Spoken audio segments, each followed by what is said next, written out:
C'est dans la section périculture de l'ITCF de Reims que les élèves apprennent le monde des enfants. Bonjour madame, bonjour Julien. Bonjour. Comment va-t-il? Il va super bien.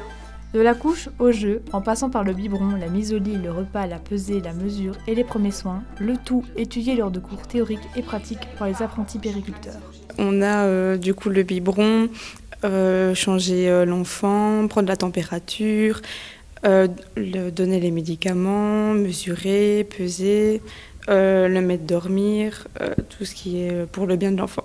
Lors de leur stage pratique, les élèves doivent utiliser leur créativité afin de créer des activités. C'est une activité que j'ai créée en 4e services sociaux et mes professeurs ont trouvé que c'était très bien et très joli, donc je l'ai repris pour mes stages et les enfants étaient contents de jouer, donc voilà. Ça stimule le toucher et le visuel de l'enfant et ils ont beaucoup apprécié. L'option, disponible à partir de la 5e, leur ouvre les portes à des travaux en crèche, en école maternelle ou encore dans des hôpitaux. Dans quels endroits peut-on travailler après cette section ? On peut travailler soit à domicile, soit en enseignement spécialisé ou alors garde d'enfants malades. Quel est le diplôme que vous recevez à la fin de votre section ?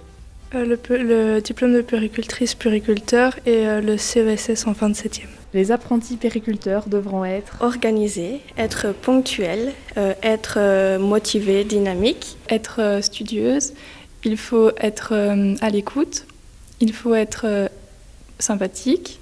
Le partage, la douceur et la communication. Si vous voulez travailler avec les enfants et en faire votre métier, inscrivez-vous dans la section périculture de l'ITCF de Reims.